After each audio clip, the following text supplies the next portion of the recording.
what kind of question this leads to, but does that make you think of anything that the horses have communicated with you about that energy world? Because they are just so in it. I mean, it's just their world. Sometimes I don't know if they wonder, why don't you understand, humans. Yeah, humans. Yep, certainly. Some horses crave, what we're talking about, that energetic connection. Some horses absolutely crave it from people. And I think one of the things that really sort of stands out for me is I've had people say to me, I saw this advert for a horse and I knew it was mine. I've seen sort of 20 adverts, but that's my horse. And to the point that one lady put a deposit on the horse and said, don't sell it to anyone else, I'm going to pay you a deposit and I'm going to come and see her tomorrow, because she was so certain that it was a horse, and that horse saved her life, quite literally, from an emotional point of view. And I think that that again shows us that other way that we connect. It's almost like it kind of goes beyond just sort of that natural affinity of personality, where it comes into the energy resonance of actually recognizing souls as well. So it's like you could have 10 beautiful horses that all perform beautifully, wonderful manners and are kind, but there's just that one horse that you completely resonate with. But I think we resonate with lots of horses over our lives, but I think those ones that are the most similar to us tend to be the ones that we resonate the most with, the ones that we often work best with. And certainly I see frustration in a lot of horses, in the form of biting and other undesirable behaviours, because it's all, you can almost hear them screaming just in the body language, what is it that you don't get, that they're saying to people, because they're saying, this is me, I need acknowledgement, recognise me for who I am, leave your agenda, leave your baggage at the gate and come to me as you are, because when you come to me as you are, then we can talk properly, then we can talk energy, then we can get to know each other. Yeah, that's such a powerful moment, isn't it, when you get into that present space with a horse. And I've seen that with people where it feels like their horse and them, they've seen each other for the first time, and they might have been together for like 10 years, but this moment they know each other, and there are no words for that, it's just, it's so emotional. It is very, very, very much so. And I think it's, for some people, it may be that it's just that snapshot in time that they may experience that. It might just be for that few minutes. And I think even if it's just for those few minutes, I think it's one of the biggest gifts that horses can offer us, because it makes us aware that it's true. It makes us aware that it's in existence, and that kind of puts us on that road to further seek it. I think that once they've allowed us to, or rather enabled us to have that little glimpse of it, it's almost like you want more. You go looking for more. And it brings me to, I remember the same horse, I had another experience with him that was fascinating, and I think it's a little bit like when you said about things being in the moment and spontaneous. I remember going out to, planning to ride, just go out sort of for a ride up the lanes, and I went out, and he said, oh, we're not going riding today. He said, but get on, hop on. I thought, what are we doing? And when I got to the bottom of the drive, I went to ask him to turn left, as I always did, because that was a better route for us. It was a bit sort of more wide open, if there was any traffic or anything about, although it was a country lane. But he was absolutely adamant we were going right. There was obviously something that he had planned. So I put the reins down and sort of held on to the front of the saddle. I didn't have my feet in the stirrups anyway, because I tended not to ride with stirrups. I had those crossed over, so I was just sat in the saddle.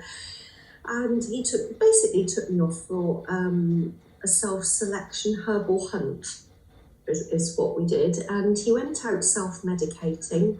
We would, we walked down the lane. He would periodically stop, sniff and start sniffing the air, turning around, sort of looking in different directions, sniffing the air again and walking off. He took me down various different tracks, finding different plants. Luckily stopped sensibly when he got to a cattle grid. It was quite fascinating to be able to watch him, because he was just wearing a head collar with reins at the time, so it was easy for him to be able to eat as well. And we came across sort of what almost looked like from a distance a dead shrub, sort of bush. And when we got up closer, it had tiny, tiny little buds on it, not even a centimetre long. And it was just fascinating to watch how he sniffed the bush, and then he just started biting really gently, almost putting his lips back and nipping off the ends of all these little buds. I don't even know what the plant was, but he obviously knew what he was doing. And we were probably out for about 3/4 of an hour, and he kind of lifted his head up and very deliberately marched me home again. We only ever did that once, because he only asked to do it once. But again, it was him offering a new experience. And had I been headstrong, like, so many of us are, in the equestrian world, I might have said no, and given him a wallop and said, no, we are going left, and totally missed out that experience. And so I think that's why when they offer us things, and sometimes when they say no, it's not just because of pain, not just because they don't want to. Sometimes it's actually because they've got a better experience in learning in mind for us. And if we don't stop and listen to them, then we're going to miss all of those experiences. Yeah, that's amazing. Yeah, and I tend to worry that, I would say I worry more that I'm missing things, but as you say, you have to remember that it is, if you're relatively open, they do make it quite clear. They make it quite easy. Maybe not easy, but it's not difficult to listen once you've decided that you're open and you don't have an agenda. They will tell you. I suppose I just kind of think, well, if they want to do that one day, is it not like that every day? And how much am I missing? And I think those are human concerns, because whenever I get into their company, it all becomes really sort of much more straightforward, and you can just, they're very easy to be with, really. Horses, they're very in their bodies, and they just know, on the whole, I think, if they're in a situation where they're happy and balanced, then they're just quite sort of good company, and you don't have to worry too much about, whether you're picking everything up, because you just feel it. They're good communicators on the whole, I would say. Do you notice a difference with horses and other animals? Yes, I work with all species, though probably somewhere between 70 and 90% of my work is horses. That's where my biggest passion is with horses, because as much as so many animals are abused, and poor training methods as well, I think as prey animals as well, and because they're big and a lot of people feel the need to dominate, that I feel that horses are some of the most misunderstood as well, because as well, they're not invited into our home in the same way. So many are stabled or living with companions out in the field. And so our life tends to be a bit more almost part-time with horses for a lot of people, because they're not living in our home as one of our family, actually in our home, living outside. And so I think because of that, once you take work out of the equation, quite often a lot of horses, I think, miss out on that other time, what would be considered family time, social time. And it's really, really important that to sometimes put that work aside and to make sure that we have that quality time. It's not so much about the quantity so much as the quality of time, literally just hanging out with our friends, hanging out with our horses in the same way that we would our cats and dogs. It's not all about grooming our horses to make them look pretty and get the mud off. It's about putting our hands on our horses and actually being able to feel them when you do it. It's being able to make that tactile awareness touch of them that helps with connection in the same way, mother and child connection. We talk about the bonding and how we connect with our horses. We see it with the mare and foal in how she licks her child, how she, how the foal bumps up against her. It's about that tactile, about that feel. And so if we're just riding, if we're just grooming, all of that real tactile connection is also then missing. It's a doing rather than a being, and we need to have that sort of relaxed state of mind and that tactile touch that can, even if there's almost like an air breath between the hand and the hair, so that we're almost not even touching it, there still remains that energetic connection of that energy between your body and their body is still making that connection. Yeah, there's something about the spontaneity that can be missing. I think a lot of the time when you've got someone with a horse, they have quite a sort of strict schedule that they tend to adhere to, and I don't know if that comes from the fact that a horse is a big animal, and they feel like they have to stick to certain a routine to make sure that things stay as they should, and that there's a lot of ways that things that could go wrong and that they're worried about that. But I have noticed that with a lot of, especially if somebody's got one or two horses, it's very routine based. And they don't often allow for experiences like when you went out to find hurt with your horse, even down to what people will actually do when they're riding in the arena. They'll do so many circles this way and so many that, and it's not so much about just being in what feels right now for today in this moment. And I think I'm like very fortunate because I have the herd here at the house, and when I feel a little bit, like work or what I'm doing on the computer is getting too sort of intense or too much, I'll just go out and I'll just be with them and just do exactly what you're saying. It'll be just whatever I feel to do in that moment. It's not, I don't really plan things out. And I think what you say is absolutely right. If people could just be a little bit less maybe indoctrinated about what they do, what they have to do, I know that people have to sort of do the work that's required, but just spend a bit more time just in that place where you could do anything, but you don't have to do anything.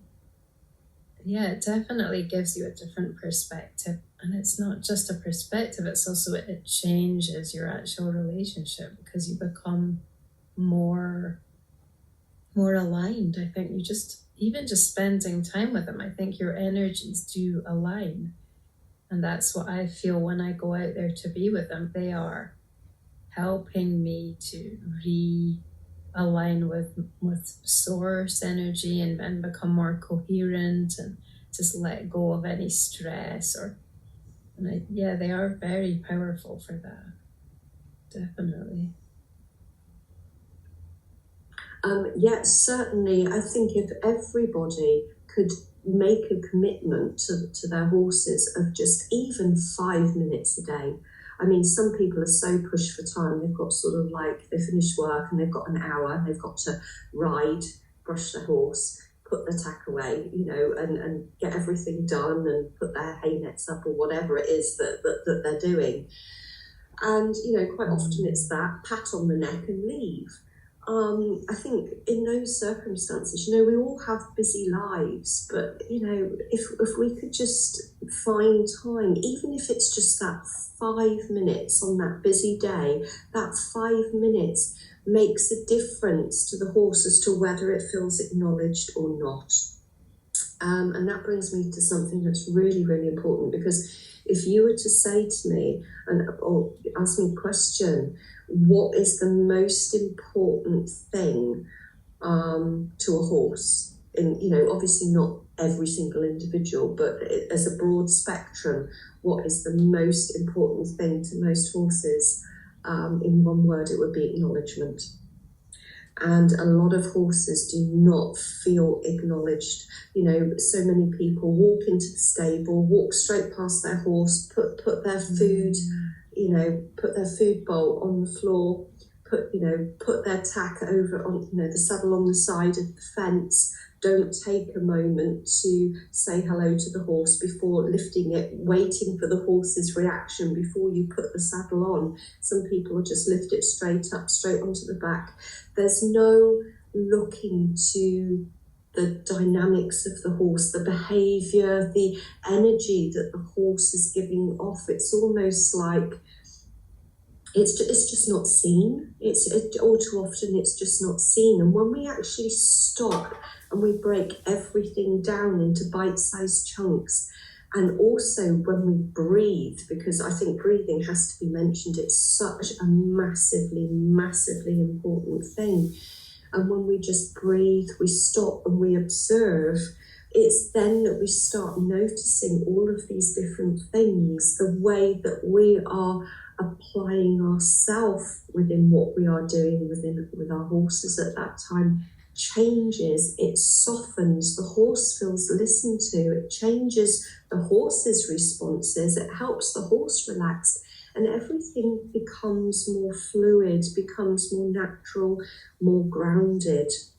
And it's almost like once the horse feels like it's being listened to as well, it's going to feel safe and listened to in a way that it feels that it can put across what it is that it needs to say, what it is that it needs you to know in the moment, without being punished, without being ignored. And it's then that dialogue really starts to come to the front, where you start to understand each other. And a horse that doesn't feel listened to is a horse that starts to learn not to speak up anymore. And that's when we come across all of these horses that are so shut down, because they have not been acknowledged and they have not been listened to.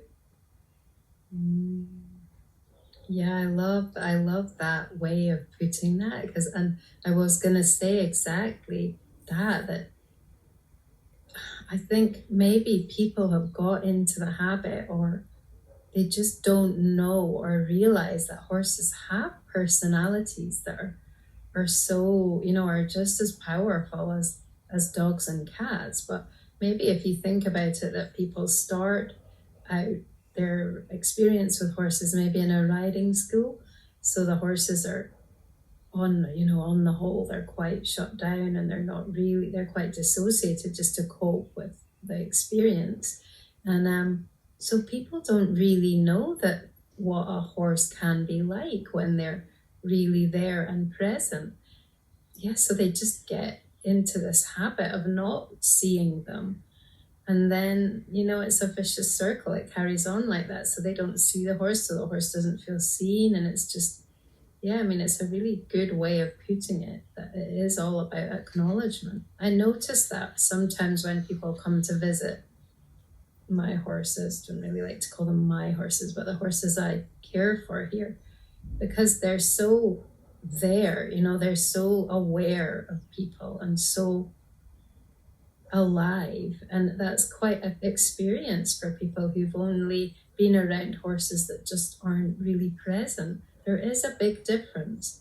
And I think people can't really be blamed in a way for not realizing that, because they haven't maybe ever experienced that.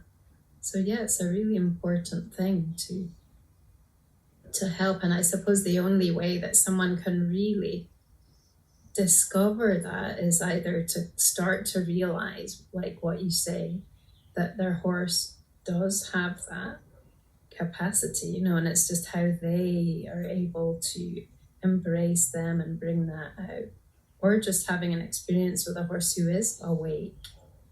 But yeah, it's a great way of thinking about it. I just want to ask you, because I happen to love cows, do you speak to cows at all? And what do you feel, what kind of communications have you had with them? With regards to cows, not a huge amount, because it tends to be, because a lot of the communication work is work that I'm asked to do. Quite often it's sort of animals that we consider as pets and horses. But over 22 years, yes, I have communicated with cows. Cows are very different to horses. They're very, very different. Obviously, like horses, you get the odd louder personality. And again, you know, intellect, you know, is along a scale, again, like it is with horses, like it is with people. But with cows, it tends to be much more of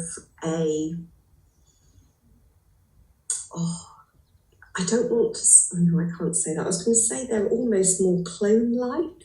I almost don't want to use that word, because it kind of takes away from suggesting that they've individual personalities and everything. But no, they do tend to not show, especially in a herd, not show so much individual personality, should we say, as horses do.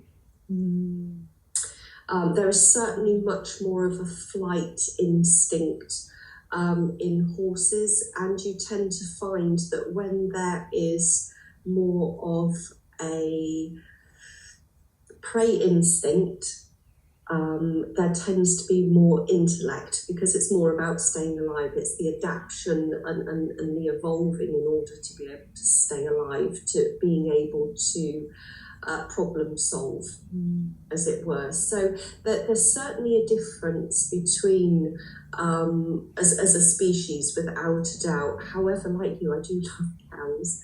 I think they've got beautiful eyes, they've got beautiful soft faces, and it's so there is a difference from that point of view. And I suppose with a cow as well, their life tends to be quite different. You know, they may be dairy, they may well be pets, of course, as well.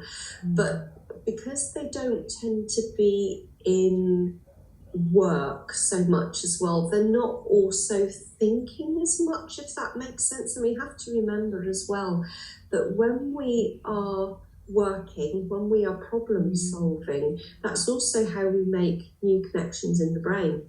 So by thinking, by exploring, by being creative, those new connections are made. And so I suppose from a logical point of view, that could also possibly account for why there's a difference between the species as well, in the same way as a child that doesn't have interactions in younger life, or as many interactions as they need, may be very different to a child that has had lots of interactions and experience. I'm not sure if I've explained that in a way that makes sense. But No, it does.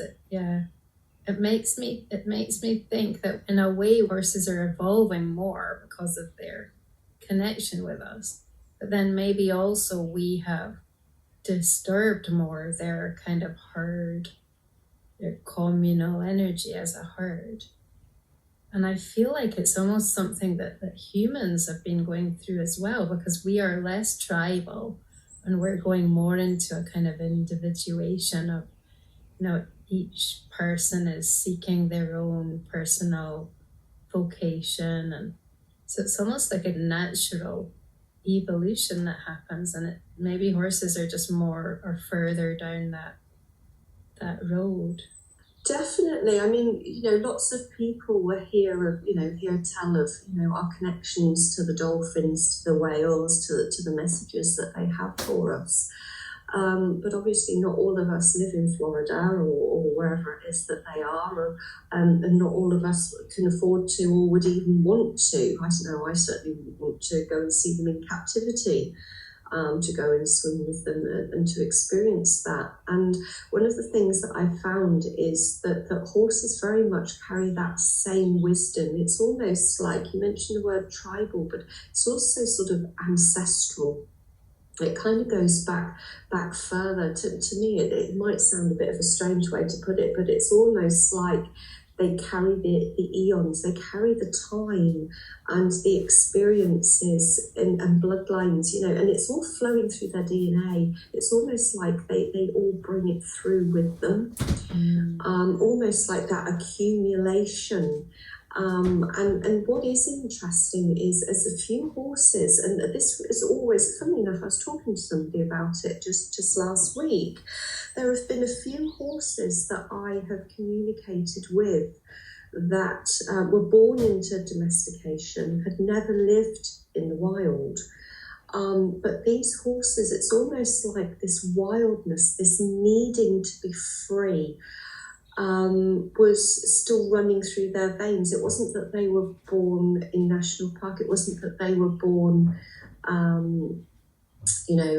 of the New Forest over in England, and that they'd had that taste of freedom. These were literally born into full-on domestication, and yet there was still that innate part of them that understood freedom, that understood domestication isn't for me, I still yearn for the wild, almost as if they were literally carrying it within their veins. Yeah, I do feel that quite often if we go into a really deep herd meditation.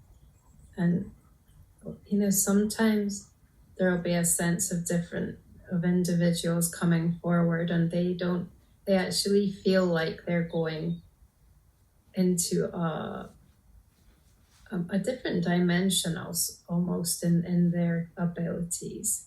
So they're almost going beyond what they are as horses.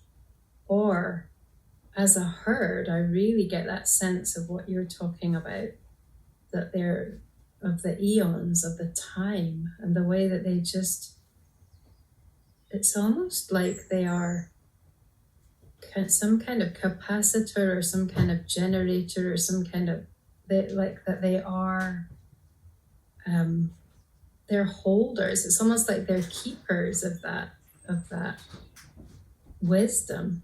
A little bit similar to crystals. I don't know if you've done any work with crystals, but they have that same sense of wisdom and being, of it all encapsulated within. But I would say I've experienced it more within the herd rather than individual horses. Would you say in your work, from what you see, that the herd is very important for horses? Like it affects them a lot if they're not in a herd? Are we talking from a practical behaviour point of view, or are we talking about from a developmental, spiritual point of view? Both, I suppose, whichever.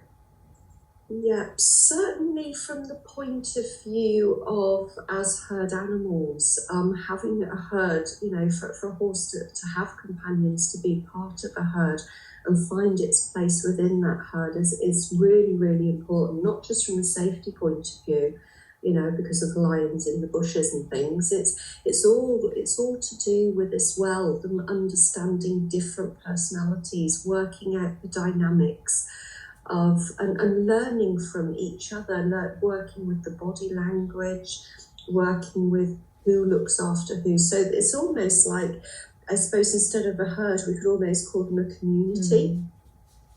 And I tend to find that the horses that are understood, the horses that are acknowledged, that are given that life outside of work that is more natural, more to what the horses were designed to experience in life, I find that those horses their energy tends to be a lot calmer. And you can really see it if a new herd member then comes in. It's almost like it doesn't disrupt, because everybody's so comfortable in who they are that it makes it a lot easier for that new member to come and slot in. The other things as well, what I was saying earlier about, sometimes people see adverts or whatever and immediately know just from the photo that that's the horse that they are meant to have, or they go to a rescue, to go and get a Shetland to come home the next racer because that was the one that they were drawn to. I think it's very much the same with horses as well. I remember when I was very ill about 10 years ago, one of my horses went to stay with, I could manage my 2 tiny ponies, but my horse went to stay with a friend of mine who had 5 Arabs. And the moment we walked from the yard, my horse was a really, really interesting boy. And he was one of those that would sort of stand back and observe. So he kind of went round and saying very quietly hello to all of the other horses on the yard. And if he had a face pulled at him, he'd sort of stop still and wait, ready to, before he would act again. And the whole time that this was going on, there was a little black Arab that had come up to him, was biting him all over, to the point that my horse was then stood in the middle of the yard with these other horses he didn't know, with his back foot cocked, with the little black Arab hanging off of his top lip by his teeth. And it was so obvious that this little horse was determined that this horse was going to be his friend. And it was that notice me. My horse stayed there for 7 weeks, and the whole time they were absolutely just joined at the hip. And my horse came home 7 weeks later, and I felt really guilty for splitting them up, because the little black Arab was also bottom of the pecking order as well.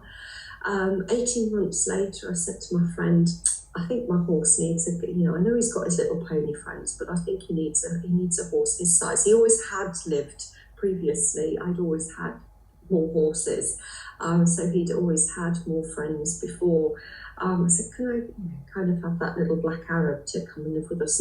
And it was very obvious as well. My friend said, you do understand he's got learning issues? I said, yes. I said, it's very apparent. He's shows typical autistic symptoms. He's also, you can see in his behaviour and how he interacts with the herd, there are other things going on with your little black horse. So anyway, he came to live with us, and it was an absolutely fascinating to witness when he arrived, because we pulled up with the trailer and my horse was out in the field, and we unloaded Manta, the little black Arab, into the field. And Manta, of course, he hadn't been to our fields before, and he got out and he was trotting around the fields, completely ignoring Alfie, his friend. And I'll never forget the look on Alfie's face, where he was sort of following around Manta with this look of absolute disbelief on his face. And then he kept looking sideways at me as if to say, is he really here? He just couldn't believe that his friend was here. And I think this shows the bonds that some of them have, mares that meet foals, that they were split up with 20 years ago, and how sometimes these families and herds, even though some of them may never even have met, it's almost like they come together quite often, an acceptance of a family whether related or not, and whether they've even met before or not, to come together to share their lives. And it's so much more communal as well as to how we live.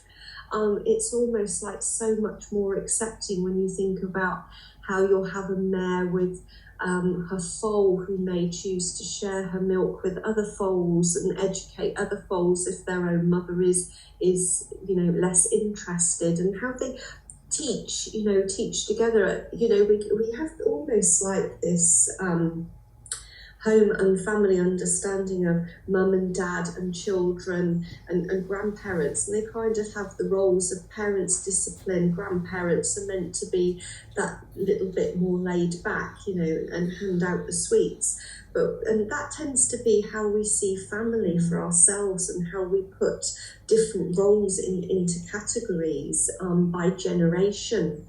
And things, whereas with horses it's so different. It's so much more accepting, and it tends to work more on the individual's strengths and weaknesses and ability and natural authority as to how they kind of form their family, so that everybody has their role to play. Much more natural than the human relationships and everyday families that we're used to.